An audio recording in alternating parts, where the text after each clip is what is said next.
Hola, bonita tarde. ¿Cómo están todos ustedes? Espero que se encuentren muy bien. Les saludo, soy Mónica Hurtado, nutrióloga y gerente académica en la Federación Mexicana de Diabetes. Y el día de hoy tenemos un jueves más de un Facebook Live que seguramente el tema pues nos va a tener a todos muy entretenidos porque vamos a aprender todo lo que tiene que ver con el síndrome de ovario poliquístico. Seguramente como mujeres estamos muy pendientes de todo lo que sucede en nuestro cuerpo, del por qué ha habido tantos cambios, del por qué hoy hablan de una resistencia a la insulina en alianza con estos síntomas del ovario poliquístico.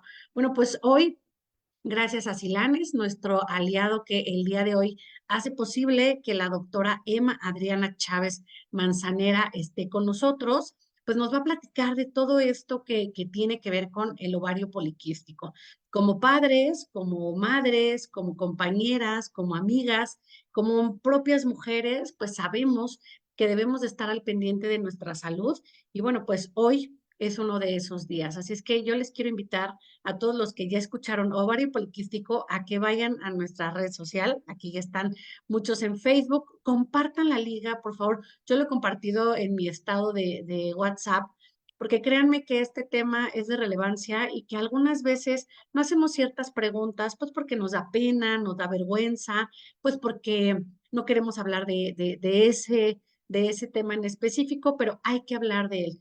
Yo siempre les digo que el empoderamiento de la mujer para mí tiene que ver con el saber cómo se encuentra mi salud eh, y qué es lo que tengo que hacer para mejorarla. Así es que vamos a dar la bienvenida a la doctora Emma Chávez Manzanera. Bienvenida, doctora.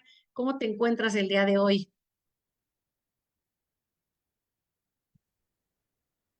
Hola, qué gusto saludarlos. Buenas tardes a todos. Muy Hola, bien, bonita gracias. tarde. Muchísimas gracias, doctora. Voy a leer parte de tu semblanza solamente para que sepan un poco más de ti. La doctora Emma Chávez es médico internista y endocrinóloga en el Instituto Nacional de Ciencias Médicas y Nutrición Salvador Subirán. Ella cuenta con una maestría en ciencias médicas y doctorado en ciencias médicas por parte de la UNAM. Es coordinadora de la Clínica de Obesidad y Trastornos de la Conducta Alimentaria.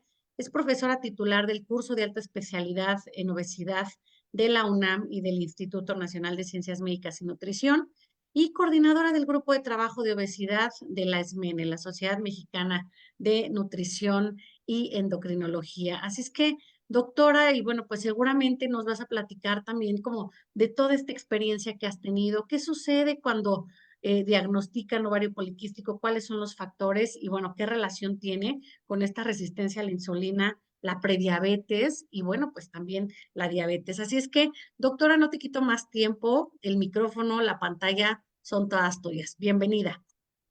Muchas gracias. Gracias a todos por estar conectados. Y efectivamente, el síndrome de ovario poliquístico nos compete a todos, no solo a la mujer, sino también a la pareja, ya que también, pues, esto influye mucho en los descendientes. Entonces, para continuar, por favor, me pudiera poner la siguiente diapositiva. Me gustaría comentarles un caso clínico, es un caso hipotético por conflicto de cuidado hacia la salud de las personas, pero es un caso de la vida real en cierta manera en el cual es la consulta más tradicional al que acude el paciente con el endocrinólogo, con el internista, con la ginecóloga o ginecólogo. Entonces, adelante, por favor.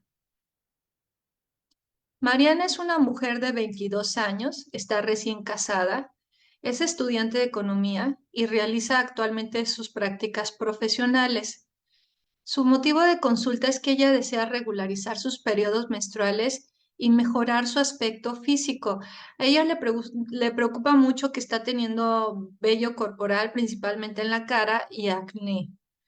Dentro de las irregularidades menstruales las tiene desde los 11 años de edad y esta aparición de vello corporal es particularmente en cara, en región del abdomen y espalda, el cual ha aumentado en forma progresiva durante la preparatoria. ¿La que sigue? Entonces, esto es como lo más característico de las mujeres que vienen a atención médica, pero sin embargo, tenemos que ir a buscar mayores factores que pudieran estar asociados a las irregularidades menstruales, Y primero, ver las causas. Aquí vamos a poner como objetivo uno las causas del síndrome de ovario poliquístico. Después, el diagnóstico. El diagnóstico es complejo, son parámetros clínicos, después bioquímicos y gabinete. Además, el síndrome de ovario poliquístico se asocia a múltiples riesgos para la salud, tanto a corto como a largo plazo y también en los descendientes de esa mamá. El tratamiento está basado en el estilo de vida, fármacos, así como un seguimiento a largo plazo. Es decir, si la paciente tiene el diagnóstico de ovario poliquístico, de sugerencia es que toda la vida tenga que tener un seguimiento médico para evaluar su estado de salud y tratar enfermedades en caso de aparición de alguna. Adelante. Primero, ¿cuál es la prevalencia? Aproximadamente en el mundo, mujeres en etapa reproductiva del 6 al 20% pueden tener ovario poliquístico. Parece ser muy alta la prevalencia, sin embargo, depende del punto de corte que se utilice. Hay diferentes academias que han definido el ovario poliquístico. Entre más estricta los criterios de selección, es menos la prevalencia. Es muy claro que las personas que tienen ovario poliquístico tienen una alta prevalencia con sobrepeso y obesidad. Es decir, de todas las mujeres que tienen síndrome de ovario poliquístico, el 80% de la obesidad está presente. Sin embargo, también hay personas delgadas que pueden tener síndrome de ovario poliquístico. La que sigue, por favor. ¿Cuáles son las causas? Es cierto que tener mamá, abuelas, tías, hermanas con síndrome de ovario poliquístico hacen que una persona tenga mayor riesgo, la hija, la hermana, para este síndrome. Sin embargo, para que se exprese el síndrome de ovario poliquístico se requiere también de una exposición ambiental. ¿A qué me refiero? Si uno tiene un riesgo genético, se desarrolla fácilmente cuando hay una exposición, por ejemplo, una ganancia de peso, es decir, sobrepeso u obesidad. También hay factores que son disruptores endocrinos, como sustancias químicas que hacen que haga una imitación de una hormona, por ejemplo, los bisfenoles, que son químicos que están en el agua, en las botellas, etcétera. Pero lo más importante es que en forma genética, ¿cuáles son los genes que predisponen a mayor riesgo? Son aquellos genes que se relacionan con la resistencia a la insulina, genes que se relacionan con la obesidad y en casos menos frecuentes con gonadotropinas. ¿Qué son las gonadotropinas? Son hormonas que se liberan en la hipófisis, las cuales censan la producción de las gónadas, es decir, los ovarios y los testículos, en la producción de hormonas como masculinas y femeninas. Entonces, estas gonadotropinas, que son los sensores cerebrales, mandan señales a las gónadas y usualmente mandan señales cuando están alterados anormales para mayor producción, por ejemplo, de testosterona.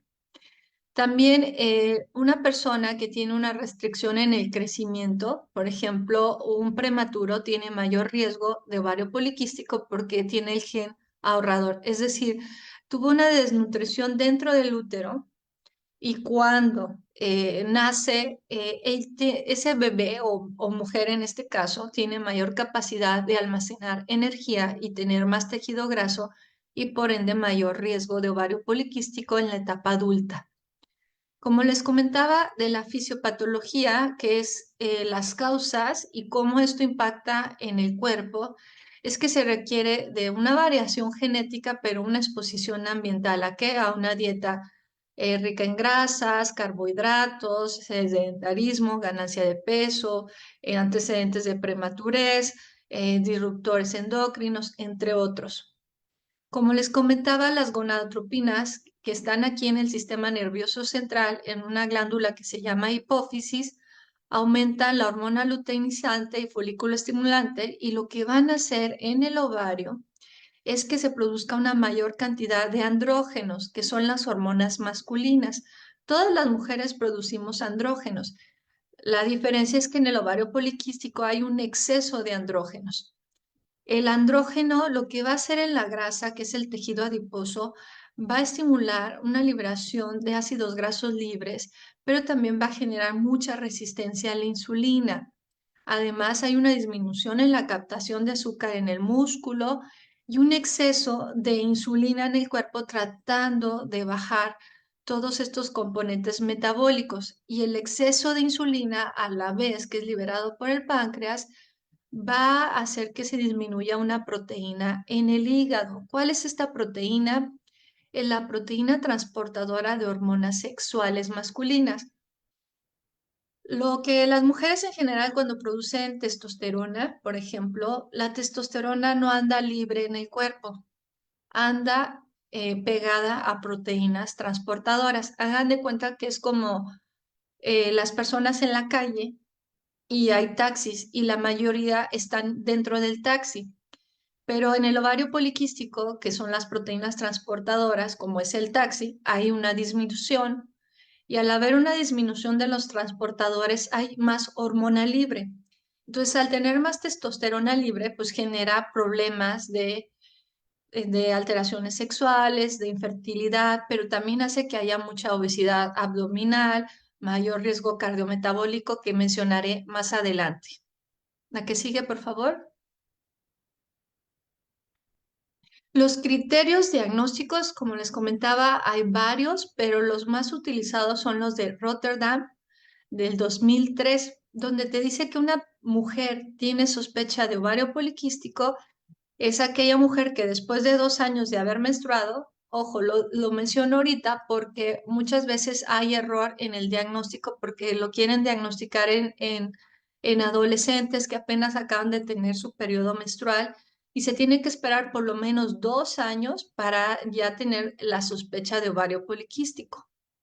Entonces, lo que se tiene que tener es dos de los tres siguientes criterios. No es necesario tener los tres criterios, puedes tener dos para ya tener el diagnóstico. La primera puede ser que en tu ovario tengas más de 12 folículos o un tamaño del ovario mayor a 10 mililitros, ya sea un ovario o ambos ovarios. Que tengan oligoamenorrea. ¿Qué es oligoamenorrea? Que los periodos menstruales, en lugar de ser cada 28 o 30 días, los periodos pasan más de 42 días de entre regla y regla, o que por lo menos haya ausencia de 3 periodos menstruales en un año. Y el hiperandrogenismo, que es el exceso de hormonas masculinas, y esto se puede evaluar ya sea clínicamente como esto que les decía del vello corporal o bioquímicamente, que al medir las hormonas en sangre encontremos elevadas. A la que sigue, por favor. ¿Cuáles son los subfenotipos dentro de estas variantes del síndrome de ovario poliquístico? Las más comunes, desafortunadamente, lo digo así porque son las que más generan riesgo a la salud, es la PHO y la HO. ¿Qué es PHO? Es lo que les comentaba, que hay muchos quistes en los ovarios por ultrasonido. La H, de que hay un exceso de hormonas masculinas en sangre o clínicamente. Y hay periodos de oligoamenorrea, o sea, irregularidades menstruales, retrasos en su regla. O el HO, que hay exceso de andrógenos, alteraciones en la menstruación, pero no tienen quistosis ovárica. O viceversa, hay otros síndromes que es parte del ovario poliquístico, que son menos frecuentes, como es el PH, que tienen quistes en los ovarios, exceso de hormonas masculinas, pero no tienen alteración en su regla o que tienen quistes en los ovarios, no tienen exceso de hormonas masculinas ni clínicamente ni en sangre y tienen irregularidades en su regla. Por eso les decía que hay muchas variantes de los fenotipos de síndrome de ovario poliquístico. También es muy importante no caer en un error frecuente. En las mujeres en etapas jóvenes, así como les comentaba, en los primeros 2 años de inicio de la menstruación, pueden tener un 20% poliquistosis en los ovarios y no significa que tengan ovario poliquístico. cuando de hecho se le sigue a largo plazo, solo el 7% que eran de estas 20% mujeres tenían en verdad, en realidad ovario poliquístico. Y les decía que desafortunadamente la mayoría de los fenotipos de ovario poliquístico pertenecen al grupo PHO y HO. Ahorita les voy a mencionar por qué. Porque de una vez, en cierta manera, ahorita me puedo adelantar que esto se relaciona directamente a mayor riesgo en el metabolismo de la glucosa. Adelante, la que sigue, por favor. ¿Cuáles son las características clínicas que nos hace sospechar síndrome de ovario poliquístico? Cuando exploramos a una mujer en etapa reproductiva y también en menopausia, las mujeres tienen aparición de vello, pero este vello es de características andrógenas, es decir, que es demasiado alterado para para ser mujer. Por ejemplo, tenemos del lado izquierdo en la parte superior muchísimo exceso de vello aquí en la barbilla, pero también puede haber en el bigote, en las patillas. Hay presencia de acné en cara, pecho, espalda. Alopecia. Alopecia es pérdida del cabello. Puede ser unas pérdidas mayores o la paciente decir es que se me cae muchísimo el cabello y tener un poquito de entradas y ahí dices, bueno, puede tener un exceso de hormona masculina. También la hiperhidrosis es una supersudoración de las manos, es muy característico del exceso de hormonas masculinas. También una de las consultas por la que acuden frecuentemente al ginecólogo o al biólogo de la reproducción es porque no se pueden embarazar o porque tienen alteraciones en sus ciclos menstruales, ya sean ciclos muy abundantes con cólicos, pero también que se retrasan sus periodos menstruales. También mencionaron la resistencia a la insulina. ¿Qué es la resistencia a la insulina? Hay un exceso de insulina en el cuerpo porque hay un exceso de energía, por ejemplo, sobrepeso, obesidad, y esta insulina empieza a tener efectos tratando de bajar el azúcar y las grasas, pues como en forma secundaria, la insulina también va a la piel. Y en la piel lo que puede generar es como verrugas que se llaman acrocordones, como unas estrías oscuras, oscuras y gruesas detrás de la nuca, en las axilas, en los nudillos, en las ingles, en la línea media del abdomen. Y como les comentaba, puede ser solamente nada más obscurecimiento. Estos datos clínicos que lo busca el médico se llaman acantosis nígricas y hay desde grado 1 hasta grado 4. Hay gente que parece tan oscuro que piensa que es suciedad y se talla y lo único que hace es perjudicar más la piel porque en realidad son depósitos de melanina. Melanina es una proteína que se produce en la piel y que la oscurece la piel, pero este es estimulado por la insulina. Además, como les decía, el 80% de las mujeres con síndrome de ovario poliquístico tienen obesidad abdominal, sobrepeso o obesidad combinado, y por eso es importante también evaluar el peso corporal, porcentaje de grasa y la circunferencia de cintura en todas las mujeres con sospecha de ovario poliquístico. ¿La que sigue, por favor?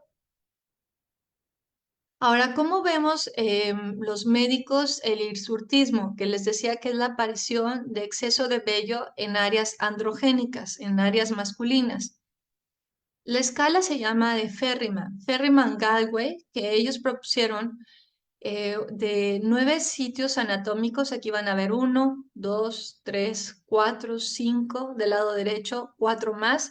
Entonces, son 9 sitios anatómicos y pasa desde leve, que es la puntuación 1, hasta muy grave, que es la puntuación 4.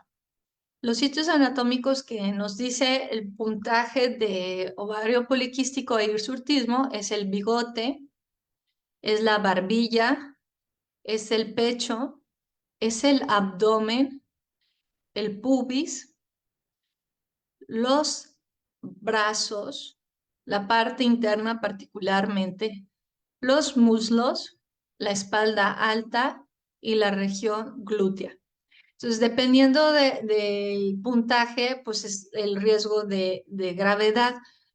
Sin embargo, pues es importante no solo decir que ovario poliquístico es arriba de 8 puntos, sino que también hay que ver cuál es nuestro grupo étnico. La nueva propuesta desde el 2018 es que no nos basemos solo en 8 puntos arriba o menos de 8 puntos para decir que tiene hirsutismo, sino que hay que ver si la mujer es de raza blanca o negra, si es asiática o es hispana o del Medio Oriente. Porque sí hay diversidad en la aparición del vello corporal en forma genética y por eso tenemos que ser muy cuidadosos en la evaluación. Por ejemplo, se considera raza blanca y negra arriba de más de 8 puntos, igual o más de 8 puntos, pero por ejemplo, las mujeres asiáticas tienen poco vello y ya con que tengan ellos de 2 a 7 puntos ya se puede considerar un probable ovario poliquístico. En cambio, las hispanas y también las personas del Mediterráneo, árabes, pues son personas más velludas y sin tener ovario poliquístico. Y la recomendación nueva es que te dice que por lo menos tienen que tener 12 puntos para sospechar hirsutismo. La que sigue, por favor. ¿Cómo vamos a saber si produce hormonas masculinas esta persona que está con alteraciones en el ciclo menstrual, con acné, caída de cabello, mucha resistencia a la insulina a nivel de la piel? Lo que hacemos es medir hormonas. ¿Cuáles medimos? Como les decía, las que están en el cerebro, las gonadotropinas, que es la hormona luteinizante y la folículo estimulante. Usualmente, la luteinizante está elevada en el ovario poliquístico y la folículo estimulante está normal o discretamente baja. Pero cuando hacemos una relación LH-FSH, es decir, hormona luteinizante entre folículo estimulante, la relación usualmente es 2 o más. Es decir, es que está 2 veces mayor la LH sobre la FSH. Otro que sí es obligatorio medir para descartar ovario poliquístico es la proteína transportadora de hormonas sexuales, que les dije que era como el carrito que transporta la testosterona y esta usualmente está baja en el ovario poliquístico. Y cuando medimos niveles de hormonas masculinas como androstenediona, testosterona total y libre se encuentran elevadas. No hay un punto de corte para decirles que es anormal. Va a depender de qué sistema de medición utilizaron en el laboratorio para decir cuál es lo anormal, pero usualmente se buscan los datos del marcador que viene en cada laboratorio. También hay una hormona que se llama la 17 alfa hidroxiprogesterona. También hay que medirla porque nos puede hacer un diagnóstico diferencial de otra enfermedad que se llama hiperplasia suprarrenal congénita, que también puede estar relacionado con que la mamá, la tía lo tienen y puede ser un diagnóstico que pueda confundir con ovario poliquístico. Otro error frecuente es que a veces se sobrediagnostica el ovario poliquístico cuando la persona no tiene ovario poliquístico porque miden en el momento inadecuado las hormonas y también el ultrasonido para ver los ovarios. Siempre, siempre, siempre de preferencia hay que medir todas estas hormonas y el ultrasonido de ovarios en la fase folicular. ¿Qué es eso? Cuando una mujer menstrua, se debe contar de 4 a máximo 10 días del día que inició la regla a los 10 días para hacerse todos estos estudios. Porque si se los hacen cuando están ovulando, que es la famosa fase lútea, puede elevarse naturalmente estas hormonas y pueden dar un falso positivo. Entonces, lo ideal es hacerlo en la fase folicular temprana, que es en el cuarto a quinto día de inicio de la regla, para estar seguros de que sí hay una elevación excesiva de hormonas masculinas en el periodo de fase folicular. La que sigue, por favor. La previa. Ahora, como les decía, puede ser dos o tres criterios clínicos. También puede ser del tercero, criterios de ultrasonido.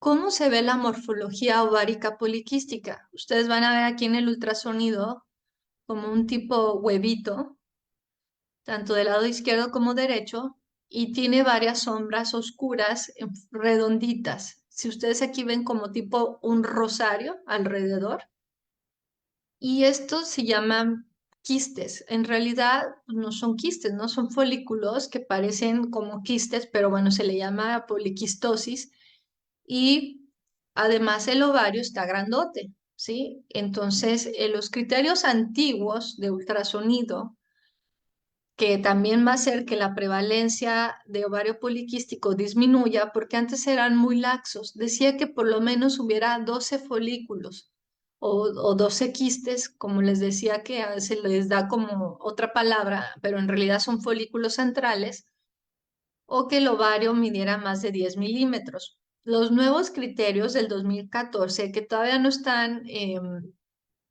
universalmente distribuidos, este conocimiento nuevo, se recomienda que ahora para decir que una mujer tiene poliquistosis ovárica es que tenga hecho un ultrasonido con alta resolución, que sea hecho por un experto en ultrasonido de ovario y que tenga 20 folículos en cada ovario. Imagínense, ahora es el doble de número de quistes que se piden para considerarse como anormal el estudio.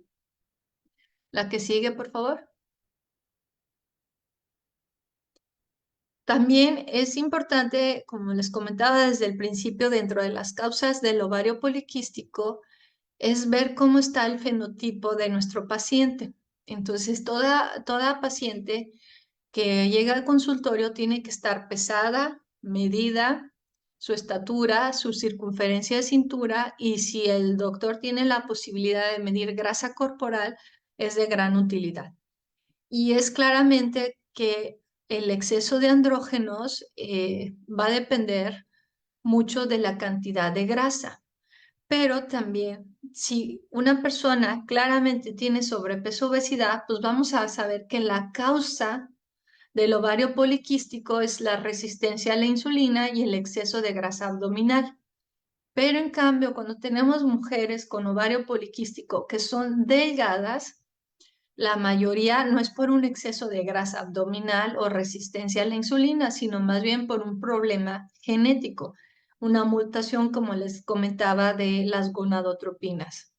Entonces, muchas veces nos puede decir cuál es la causa principal del ovario poliquístico a mayor grado de índice de masa corporal, pues más fue hábitos de vida, etcétera. Y cuando están más delgados es más de origen genético. ¿La que sigue, por favor?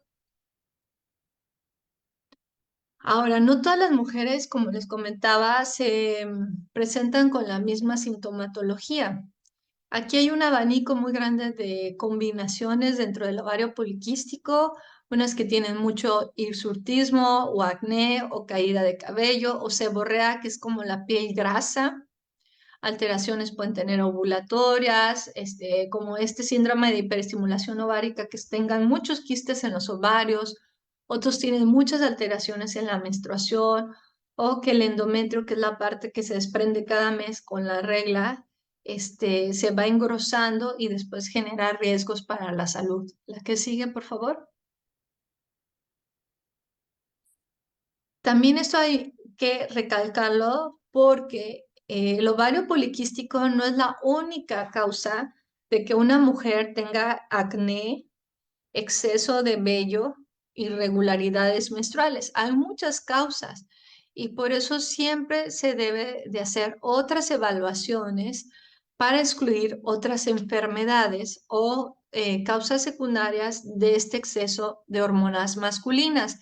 Por ejemplo, tumores ováricos, tumores adrenales, acromegalia, que es una alteración en la producción de hormona de crecimiento, enfermedad de Cushing, que es una enfermedad que produce mucha cortisona, el prolactinoma, que es un tumor en la glándula hipófisis que está aquí en el cerebro que produce prolactina, el hipotiroidismo no diagnosticado, la hiperplasia adrenal congénita, que era lo que les decía de la 17 alfa hidroxiprogesterona y que también es muy común que las mamás, las tías lo tengan, o la pura no ovulación androgénica secundaria a obesidad sin tener el criterio de ovario poliquístico.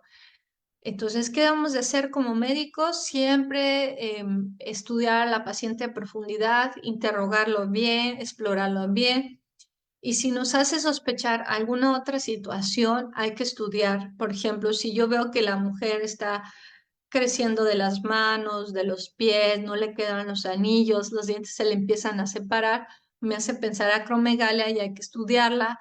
O aquella mujer que tiene mucha obesidad abdominal, pero unas piernas muy delgaditas, que tiene moretones en la piel es muy delgada, tiene unas estrías muy gruesas, mayor de 1 centímetro, son rojas, me hace sospechar enfermedad de Cushing. Pero por lo menos sí se recomienda que en la primer visita de valoración se mida un perfil tiroideo, una prolactina, la 17 alfa hidroxiprogesterona y lo demás solo se pida cuando se tiene alta sospecha. Por ejemplo, cuando una persona se sospecha que tenga un tumor adrenal ovárico, es una mujer que tiene pérdida de peso y dices, puede ser un cáncer, pero también tiene mucho andrógeno, tienen hasta barba cerrada o empiezan a tener este exceso tan fuerte de vello y de acné en forma súbita.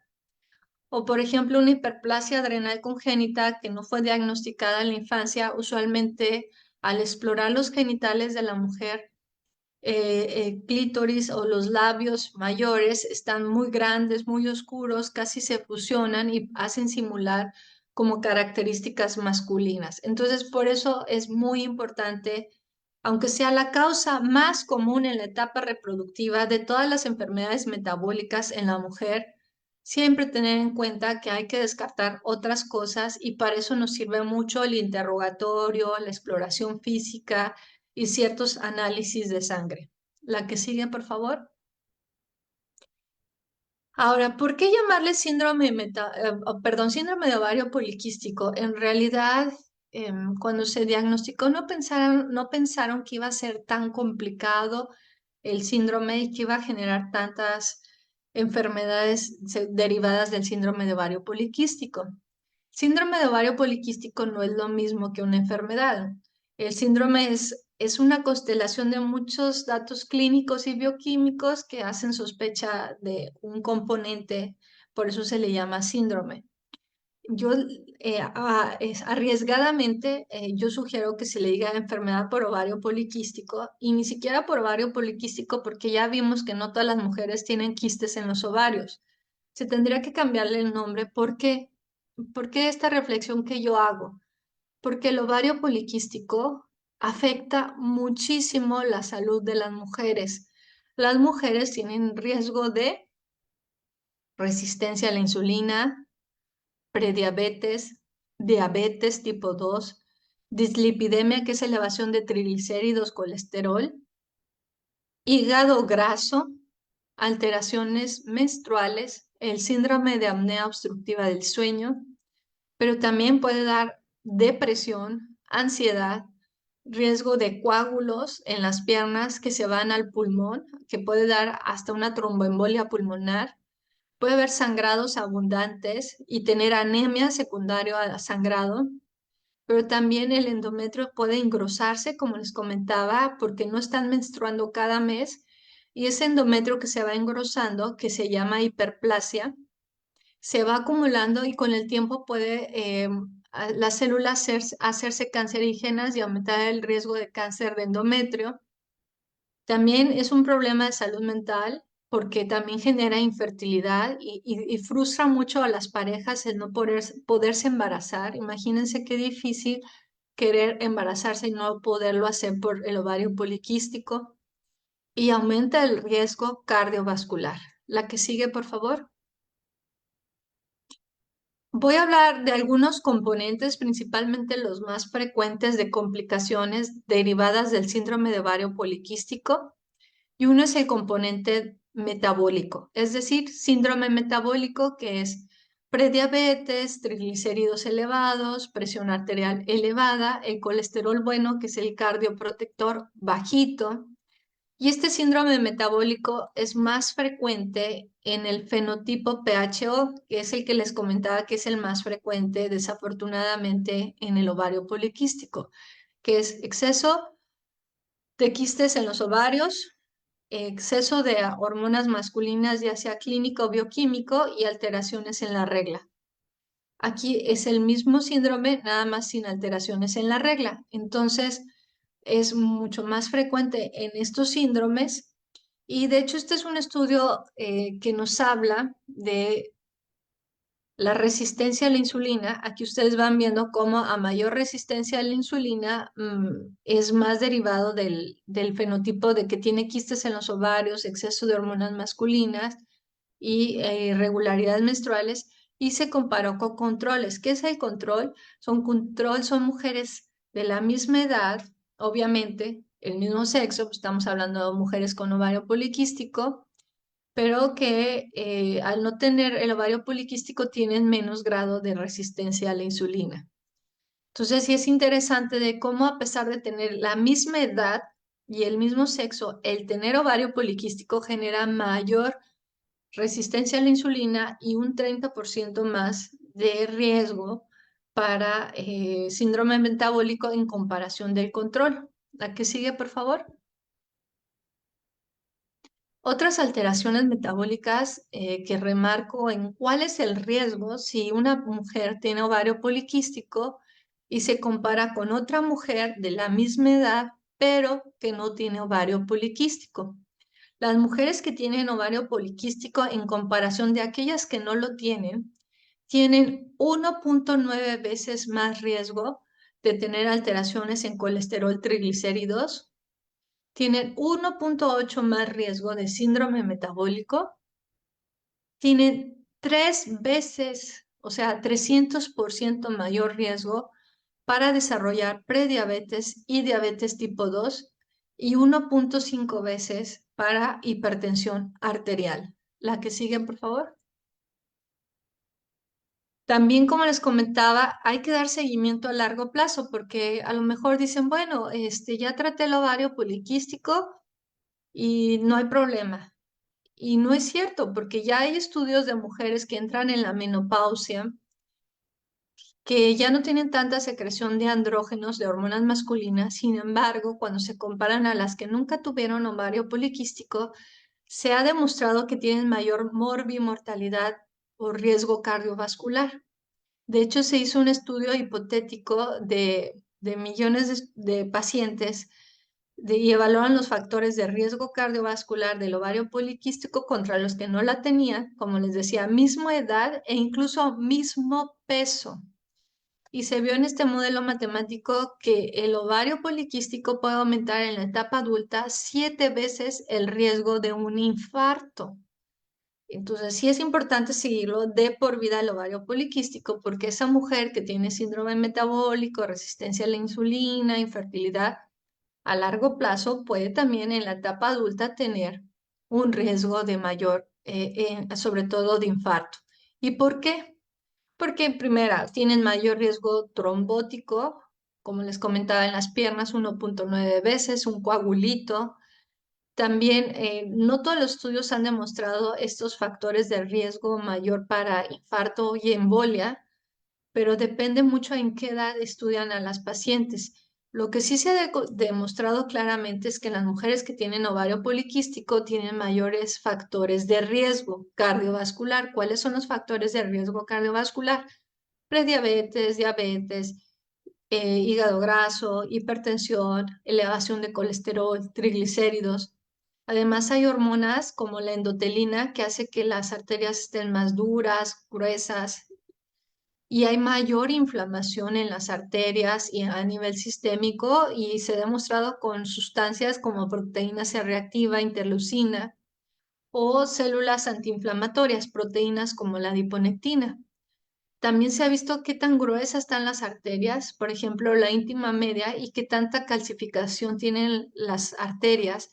y se ha visto que las mujeres con ovario poliquístico en comparación de las que no lo tienen, y variando, como les decía, por edad y por el mismo peso, pues tienen mayores factores cardiometabólicos. La que sigue, por favor.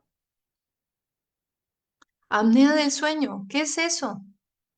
El síndrome de apnea obstructiva del sueño es un problema respiratorio derivado de varias cosas, de un aumento en la presión intraabdominal, es decir, hay un abdomen prominente que cuando se acuestan, pues el abdomen se va para arriba y restringe el espacio de los pulmones y entonces no hay una buena entrada y salida de aire. Hay un engrosamiento del cuello por tejido graso que también no permite una buena entrada y salida de aire, pero además hay alteraciones mecánicas a nivel del corazón y pulmón que les cuesta más trabajo mandar volumen sanguíneo y oxigenar correctamente. ¿Cómo podemos sospechar una persona que tenga síndrome de apnea obstructiva del sueño? Es aquella persona que ronca. Por ejemplo, siempre hemos pensado que el roncar es bueno porque está dormido profundamente la persona. Sin embargo, el roncar fuerte y frecuente habla de que puede ser un problema respiratorio. Las personas que dejan de respirar por unos segundos y luego vuelven a respirar en la noche, que se llama apnea, es un dato de que puede tener síndrome de obstructiva del sueño. El que se queda dormido todo el día en el camión, en la televisión, en una sala de esperas, mientras maneja, porque tiene mucho sueño no controlable durante el día. Esa es una sospecha de síndrome de apnea obstructiva del sueño y obviamente hay que conformarlo con un estudio que se llama polisomnografía.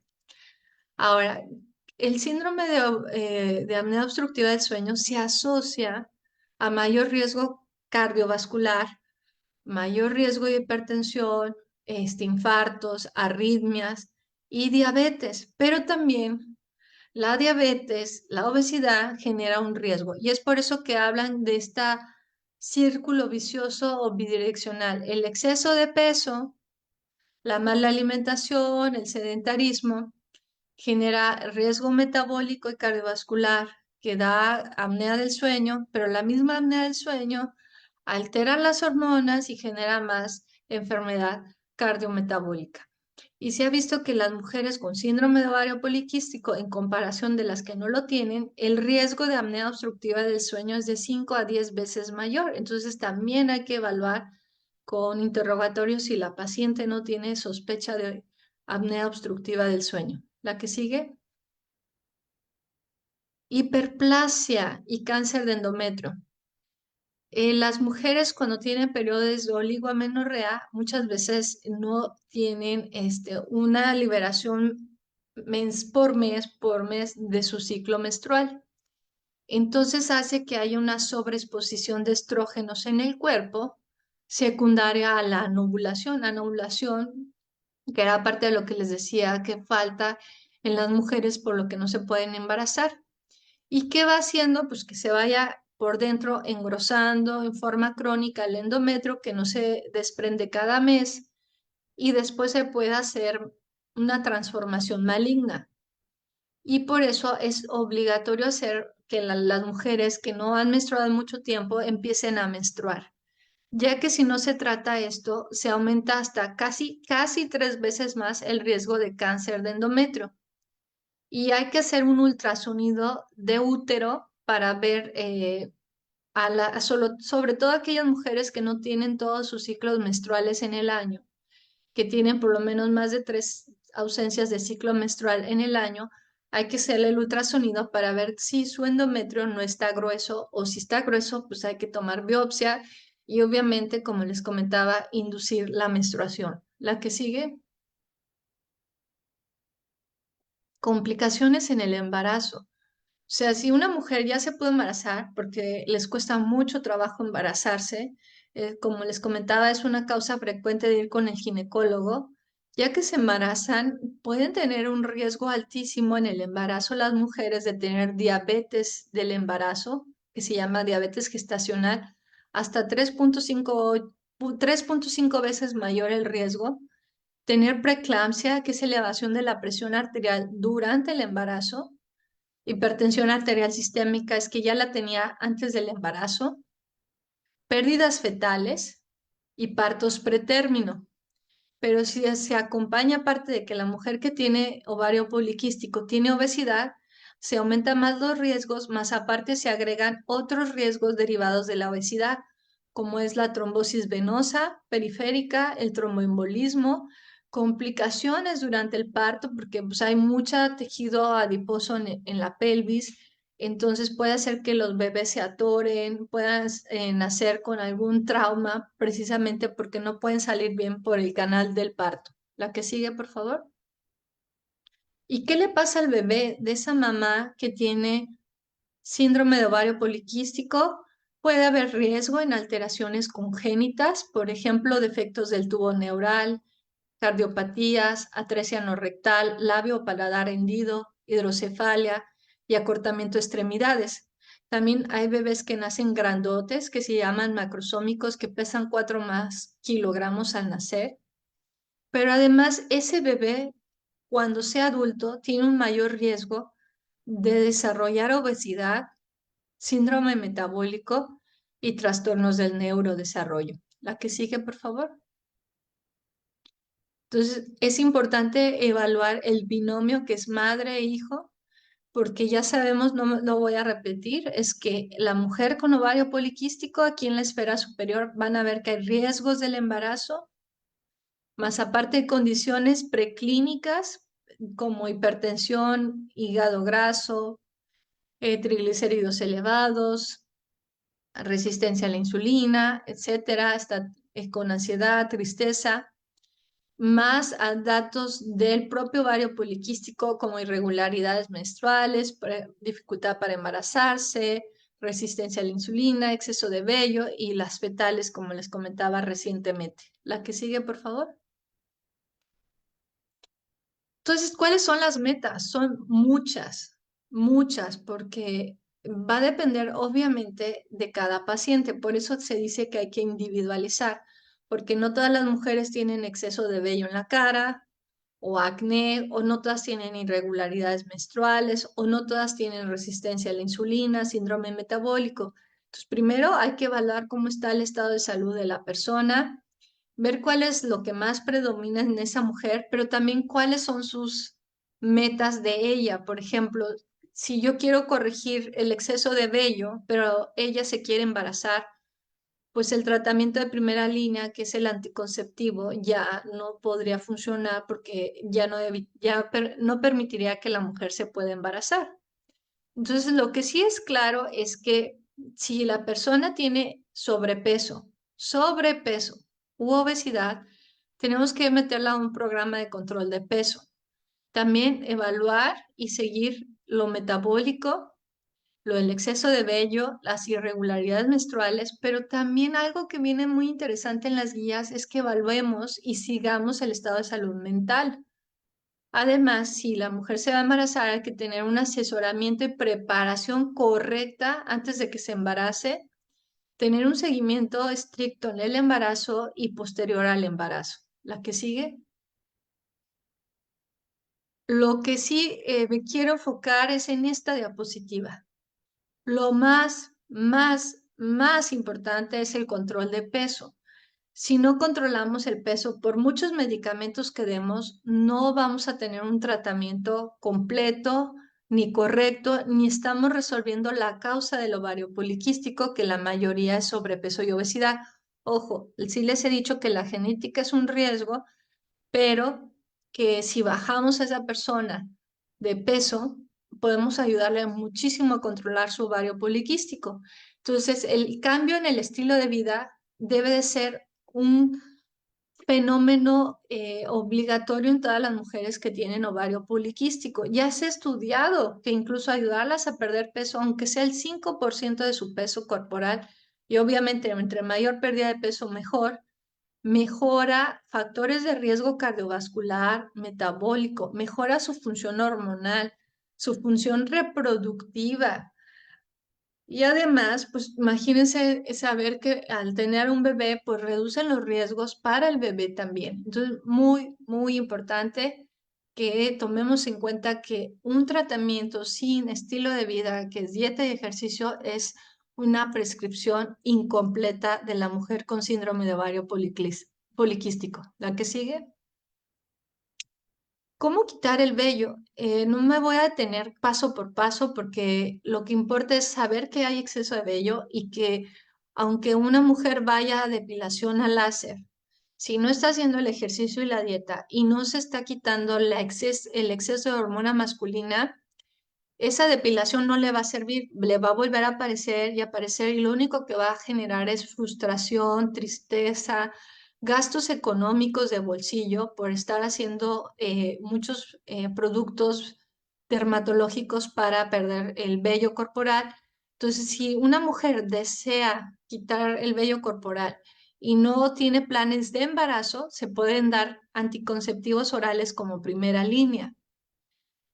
Y también, si no responde ya con dieta, ejercicio y anticonceptivos orales, se puede agregar ya medicamentos que inhiben directamente la producción de testosterona, como ciprotesterona, finasterida, espironolactona, pero son tratamientos de tercera línea. Y si la mujer se quiere embarazar, pues no podemos dar anticonceptivo, pero sí hay que retrasar la fertilidad hasta que no tengamos a una mujer con un peso lo más saludable posible y tener lo mejor control metabólico antes de el embarazo. ¿La que sigue? Si una mujer no se puede embarazar, aparte de que el componente va de nuevo, es ejercicio, alimentación saludable, perder peso, puede servir mucho la metformina como coadyuvante para aumentar la ovulación, el citrato de clomifeno, los inhibidores de aromatasa. Hay pacientes que hasta requieren procedimientos quirúrgicos como resección de ovario en cuña y la manipulación ovárica. ¿La que sigue? ¿Por qué se usa mucho la metformina en el ovario poliquístico? Si ustedes se acuerdan de las primeras diapositivas, yo comentaba que el ovario poliquístico se asocia hasta 3 veces más en riesgo de desarrollar prediabetes, diabetes y resistencia a la insulina. Entonces es muy común que las mujeres tengan un problema metabólico derivado del ovario poliquístico. Y ahí es cuando está indicada la metformina. La metformina ayuda a control de la prediabetes, diabetes o cuando hay muchísima resistencia a la insulina, ya que al bajar esta producción excesiva de insulina que tiene el cuerpo, al bajar esta insulina se va a mejorar la producción de hormonas masculinas y va a aumentar los periodos de ovulación. Entonces va a tener, al estar ovulando más, pues tiene más tasa de embarazos. Y esto puede ayudar muchísimo a las mujeres con ovario poliquístico, no solo en el síndrome metabólico o prediabetes, sino también a disminuir el exceso de hormonas masculinas en el aspecto en sangre, no tanto en la cara, pero también ayuda a aumentar las tasas de embarazo. ¿La que sigue? Por último, algo que tenemos que evaluar en una mujer con síndrome de ovario poliquístico es su salud mental. Es algo que no exploramos frecuentemente y es una enfermedad que es muy frecuente en las mujeres. O sea, me puedo imaginar lo difícil no poderme embarazar, el tener exceso de vello corporal en la cara, mucho acné, que se me caiga el cabello, el tener obesidad abdominal, el tener complicaciones metabólicas, todo eso me podría generar mucha ansiedad, me podría generar tristeza, frustración, baja autoestima. Entonces, el ovario poliquístico puede asociarse hasta 6 veces con mayor ansiedad que las mujeres que no tienen ovario poliquístico y hasta 4 veces más la depresión. Entonces hay que apoyar a las mujeres, evaluar si no tienen trastorno de ansiedad, de depresión o incluso atracón para apoyarlas y tratar estas enfermedades de salud mental y obviamente que haya mejor adherencia a los tratamientos. La que sigue, por favor. Le puedes dar varios clics. Aquí son varios síntomas que pueden tener: dificultad para concentrarse, alteraciones en el sueño, tensión muscular, aumento en las señales de hambre, puede tener mucha hambre, estar irritables, tristes, preocupadas, etcétera. ¿La que sigue? Ahora, ¿qué hacemos si ya se embaraza? Lo ideal, como les comentaba, hay que tener una preparación de la mujer, darle sus vitaminas, el ácido fólico, una alimentación muy saludable, que baje de peso antes del embarazo. Pero ya cuando está embarazada, pues ya no le pides que baje de peso, pero lo que sí le pides es que no gane mucho peso. Eso sí es importante, porque las mujeres igual que tienen sobrepeso o obesidad, que controlan su ganancia de peso durante el embarazo, tienen menos riesgo de cesáreas, menos riesgo de diabetes del embarazo, hemorragia en el posparto, bebés con macrosomía, es decir, bebés grandes, productos de 4 kilos o más. Y entonces, si nuestra mujer que va a consulta ya está embarazada o se va a embarazar, hay que ver cuál es el peso preembarazo y calcular el índice de masa corporal. Por ejemplo, si una persona, mujer, tiene bajo peso, puede tener totalmente durante los 9 meses de embarazo de 13 a 18 kilos de ganancia.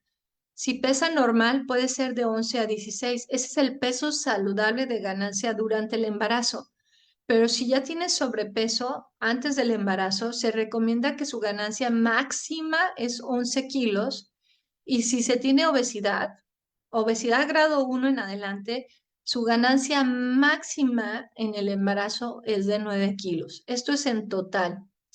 Pero por trimestre, acuérdense que los 2 últimos trimestres de embarazo, o sea, los primeros meses del embarazo, la mujer no sube de peso, incluso hasta pueden bajar de peso por la náusea, pero ya en el segundo o tercer trimestre del embarazo sí empieza a haber cambios anabólicos en la mujer que generan ganancia de peso y se recomienda que la ganancia de kilo por semana en el último trimestre sea de 0,5 kilos por semana cuando tiene peso normal, pero si se tiene sobrepeso u obesidad, se recomienda que sea 0,3, o sea, 300 gramos por kilo en el último trimestre. La que sigue, por favor. Para concluir, la disminución de peso a través de cambios en estilo de vida, junto con el manejo farmacológico en las mujeres con obesidad y ovario poliquístico, son los principales elementos que permiten una mujer que tenga cambios favorables en el exceso de hormonas masculinas, en que ovule, en su función reproductiva. También es importante que tengan seguimiento médico y nutricional a largo plazo, porque ya vieron que en la etapa posmenopáusica puede aumentar el riesgo cardiovascular. Y una vez que se busca embarazo, es de extremada relevancia llevar un monitoreo estricto durante el embarazo, después del embarazo, pero idealmente antes del embarazo. Preparar muy bien a la mujer para que les vaya muy bien y también a su bebé. La que sigue. Por último, recordar que el ovario poliquístico, aunque es la causa más frecuente de alteraciones hormonales en la mujer en etapa reproductiva, no hay que casarnos con este diagnóstico y hay que excluir otras causas y por eso es importante los médicos que evaluemos exámenes de laboratorio y gabinete, hacer un interrogatorio completo dirigido por historia familiar, exploración física para descartar otras probables causas de exceso de hormonas masculinas. Muchísimas gracias.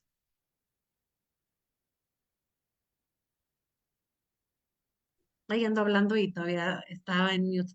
Muchísimas gracias, doctora Emma. La verdad es que tuvimos un muy buen quórum. Creo que esta información es de relevancia y seguramente no va a ser el primer Facebook Live que vamos a tener contigo porque hay muchísimas preguntas. Voy a tratar de agrupar algunas porque muchas de ellas las fuiste ya Ok. resolviendo conforme iba transitando tu charla, como fue qué tan peligroso era embarazarse con ovario poliquístico, cómo fue el diagnóstico. Aquí preguntan, creo que es relevante, ¿qué tratamiento nutricional se recomienda para estas pacientes? Cualquier tratamiento nutricional es bueno, ¿eh? No hay una dieta que sea mejor que otra. No les puedo decir que el ayuno intermitente es mejor que la dieta keto, que la dieta Atkins, que la dieta balanceada en carbohidratos, grasas, etcétera. Lo que importa es que sea una dieta que restrinja la cantidad de calorías que consume, o sea, que por lo menos baje 500 de calorías de su aporte que requiere esa mujer para que empiece a perder peso. Pero el tipo de dieta va a depender de varias cosas, de las preferencias del paciente. Yo si le dejo dieta mediterránea y no tiene acceso al aceite de oliva, al salmón, a semillas muy caras, pues no se va a adherir la paciente. O odia el huevo y le estoy dando huevo, pues no. Entonces, la dieta, la mejor es la que va a hacer que se adhiera al paciente, que pueda tener acceso a ella, que le guste, que le controle su salud. Por ejemplo, si yo le quiero dar una dieta rica en carbohidratos, pero su azúcar está descontrolada, es incorrecto. Entonces, el mensaje es individualizar. Y para eso se necesita un seguimiento con un nutriólogo, que el nutriólogo vea su actividad física, porque también eso es individualizar. ¿Qué tanta actividad física tiene? ¿Con qué peso parte? Si tiene mucho sobrepeso, bajo peso, peso normal. Y obviamente las características sociales y culturales del paciente para hacerle el saco a la medida de la dieta. Entonces no podría decir que hay una dieta mejor que otra, pero lo importante es que hagan un plan saludable con menos calorías para que pierdan peso y esa pérdida de peso pues mejore su salud metabólica y obviamente hormonal. Totalmente, doctor. Entonces, recordemos que, bueno, siempre acudir con el profesional de cada una de las condiciones que podamos tener. Recordemos que un equipo multidisciplinario es el que nos va a poder conducir, pues, mejor con un tratamiento adecuado y un tratamiento que va exclusivamente para ti.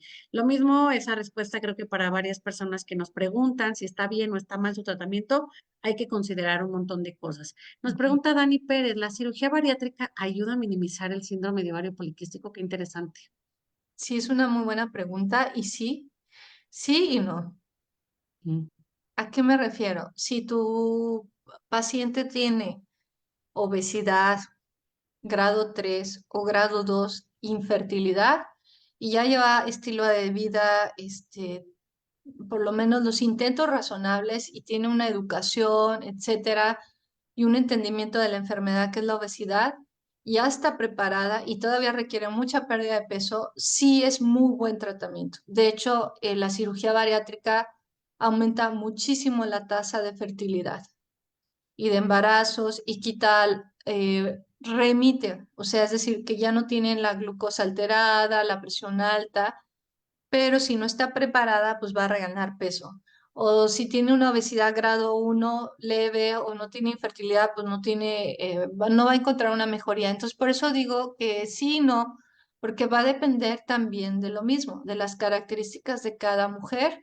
Pero si la mujer tiene obesidad grado 2 o 3 infertilidad y ya lleva un estilo de vida, sí puede beneficiar la cirugía metabólica o cirugía bariátrica. Gracias, doctora. Nos preguntan mucho sobre el uso de inositol, si está recomendado y acá comentan, ¿tiene que ser sustituto de metformina o más bien algunas guías recomiendan que sea complementario? Híjole, esa es la pregunta más trillada. No hay Sí. suficiente evidencia para decir que es bueno o malo. Ujú. Y sí hay suficiente evidencia para decir que la metformina es muy buena. Sí. Entonces, no hay nada que pueda sustituir la metformina sobre las personas que tienen prediabetes, diabetes, ¿sí? Si ya la mujer se embaraza, ahí cambia las cosas. Las recomendaciones generales es que ya no se continúe metformina en el segundo o tercer trimestre del embarazo y se prefiera, obviamente, dieta, ejercicio e insulina que aseguran el embarazo, pero es mucho mejor la metformina que el inositol. Gracias. Doctora, nos pregunta Isabel, ¿qué médico es el más indicado para una joven de 20 años con diabetes mellitus tipo 1 que tiene varios síntomas de ovario poliquístico y qué análisis son los indicadores para descartarlo? Ok, sin duda alguna tiene que ser a fuerza un endocrinólogo. Tipo Sí. 1 es un endocrinólogo e incluso un endocrinólogo especialista en diabetes, ¿sí? Que hay especialistas en endocrinología con una alta especialidad en diabetes. Eso es lo ideal. La diabetes tipo 1 es muy compleja tratarla y más en el embarazo. Yo sí les recomiendo que diabetes tipo 1 sí o sí un endocrinólogo experto en diabetes y tipo 2 cualquier endocrinólogo en general. Ahora, ¿qué estudios? Va a depender, qué es lo que les decía, de la exploración física, del interrogatorio, pero en general, en forma básica, a todas las personas se les pide testosterona total, testosterona libre, la CHBG, que es la proteína transportadora de hormonas sexuales, perfil tiroideo, prolactina, FSH, LH y no más. Esos son los estudios básicos. Y si, bueno, el centro tiene 17 alfa hidroxiprogesterona, también se recomienda. Y como les comentaba, tiene que ser en el quinto día de la regla, de que inicia, no cuando termina, sino cuando inicia, contar 5 días y irse a hacer el análisis, porque si no puede haber errores de interpretación si se lo hacen en otro periodo del ciclo menstrual. Así es, muchas gracias. Fíjate, doctora, que nos preguntan, hay varias preguntas sobre el uso de glutatión. Me parece, pues, que es importante hablar como de estos productos que están muy al alcance de las personas y que, pues, de pronto necesitan información. No sé si tú has escuchado sobre esto.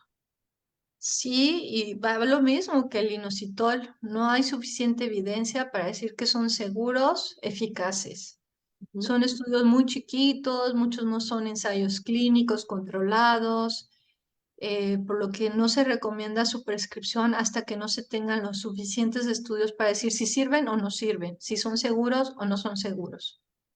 Sí, hay Claro, muchísima, pero batería, así a mí me impresiona todo lo que recomiendan de sí. vitaminas, antioxidantes.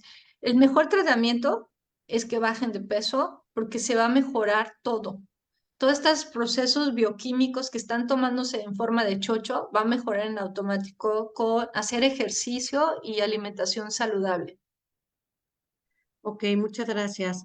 Ya nos vamos por la última. Nos pregunta, hace 5 años me cauterizaron los quistes en los ovarios y el jueves me harán un ultrasonido para ver que no hayan regresado. Mi pregunta es, ¿pueden regresar los quistes? Los quistes de ovario poliquístico no se cauterizan. Son folículos, como les comentaba, son folículos ováricos que se hacen como una capsulita y se ponen negros y tienen un circulito por afuera y parece un quiste, pero en realidad son folículos. Probablemente sea un caso distinto, a lo mejor eran miomas, o a lo mejor era una endometriosis o otra situación ajena al ovario poliquístico, pero el ovario poliquístico no es un tratamiento. O tal vez le hicieron una resección en cuña. La verdad no sé cuál sea tu caso, pero no es un tratamiento que se utilice. Tendríamos que ver cuál sería la indicación en cuestión personal tuya, ¿no? Pero no es como un tratamiento general para ovario poliquístico el láser, o como dijeron, quemar los ovarios. Cauterizar, sí. Cauterizar. Sí, Así hay que es. ver qué caso es el tuyo. Ok, doctora, pues solamente nos queda agradecerte tu excelente presentación. Hubo muchísimas preguntas, hubo muchas personas que se unieron a este Facebook Live, lo cual, bueno, pues agradecemos. Compartan la información. Recuerden que hay una encuesta aquí en los comentarios. Es importante para nosotros recibir su retroalimentación para saber qué más temas, de pronto nos preguntan de otros temas, pero bueno, eso los vamos a pasar a la lista también y compartirla con nuestros aliados que pues siempre están preocupados por llevar información de relevancia a todos ustedes. Hoy agradecemos a nuestro aliado Silanes que haya hecho posible que la doctora Emma esté aquí con nosotros. Y bueno, pues también si van teniendo preguntas, muchas más, déjenlas ahí en los comentarios y nosotros, bueno, durante toda una semana vamos captando estas preguntas y compartimos con la doctora Emma. Doctora Emma, pues muchísimas gracias. Espero que Con tengas una gusto. linda tarde. Gracias por conectarte a la distancia. Gracias a ustedes. Una disculpa si me extendí. Quise ser muy explícita en cada cosa porque luego los médicos dicen que somos horribles porque hablamos con pura terminología médica y no nos entiende. Entonces ahora sí traté de explicar concepto por concepto y dio un poquito menos tiempo a preguntas, pero espero que se hayan resuelto durante la plática. No te preocupes, la verdad es que agradecemos mucho cuando los especialistas justo van desmenuzando toda la terminología, porque es importante para que todos nuestros seguidores se queden con la información muy clara. Así es que muchísimas gracias, te agradecemos desde la Federación Mexicana de Diabetes, todo el equipo que estuvo detrás de este Facebook Live. Gracias a todos y pues tengan todos muy bonita tarde. Muchísimas gracias. Muchas gracias, que estén muy bien. Hasta luego.